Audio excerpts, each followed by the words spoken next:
General Qamar Javed Bajwa army chief نے دہشت گردی کا نہ صرف ناقابل فراموش اس کو ختم کرنے کے لیے کام کیا ہے، بلکہ ہر سطح پہ معاشی طور پہ دیکھ لیں اور خاص طور پہ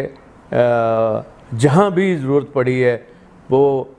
جو بھی حکومت آئی ہے اس کے ساتھ کھڑے ہوئے ہیں، اور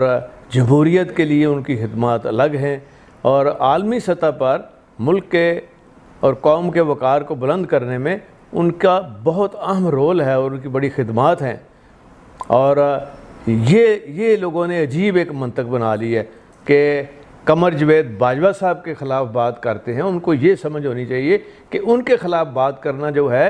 یہ ایک سپاہی سے لے کے آفیسر سے لے کے تو پوری فوج کے خلاف آپ بات کر رہے ہوتے ہیں، اور پوری فوج کا مورال آپ ڈاؤن کرتے ہیں۔ جو چیف ہوتا ہے اصل میں وہ لیڈ کر رہا ہوتا ہے، اور اس کو نشانہ بنانا مطلب ہوتا ہے کہ آپ فوج کو نشانہ بنا رہے ہیں ڈائریکٹلی، اور فوج کو جب نشانہ آپ بنا رہے ہوتے ہیں تو آپ کو یہ سمجھنا چاہیے کہ فوج اور آرمی چیف کے خلاف جو پراپیگنڈا ہوتا ہے وہ ایسے نثر کرتے ہیں جو ملک دشمن ہوں اور ملکی دفاع کو کمزور کرنا چاہتے ہوں۔ میں یہاں یہ بھی بات کرنا چاہوں گا خاص طور پہ کہ معاشی طور پہ باجوہ صاحب کی جو خدمات ہیں، انہوں نے یورپین یونین سے لے کے اور جتنے عرب ممالک ہیں وہاں انہوں نے جا کے پاکستان کے لیے جس طرح فنڈز اکٹھے کیے، جس طرح ہر مشکل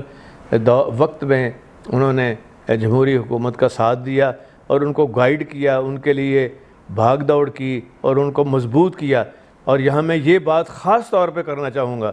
کہ نون لیگ جو ہے عمران خان کے بیانات کو توڑ موڑ کر آرمی چیف کے خلاف استعمال مت کریں۔ عمران خان کہہ چکے ہیں دو ٹوک لفظوں میں کہ فوج ہی اصل ہماری طاقت ہے اور وہی سرحدوں کی حفاظت کرنے والی ہے، اور ہماری پوری ہمدردی اور ہمارا پورا ساتھ فوج کے ساتھ ہے۔ بلکہ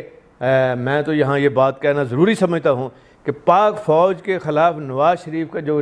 ٹریک ریکارڈ ہے، یہ کیسی باتیں کر رہے ہیں۔ اپنا ڈان لیگز والا دیکھیں، وہاں سے آپ شروع ہوئے ہیں اور آپ کے جو بیانیے بدلتے رہے ہیں فوج کے خلاف،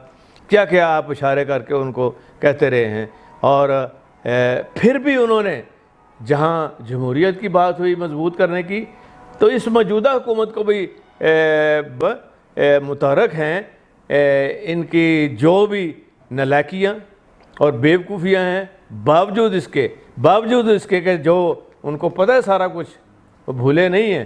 وہ اس کے علاوہ وہ چاہتے ہیں کہ ایک امن ہو اور پاکستان ترقی کرے، اور جو بھی الیکٹڈ گورنمنٹ ہو وہ اس کا ساتھ دے رہے ہیں۔ کیا یہ خدمات کم ہیں؟ کوئی خدا کا خوف کریں، آپ کہاں لے کے جانا چاہتے ہیں لوگ؟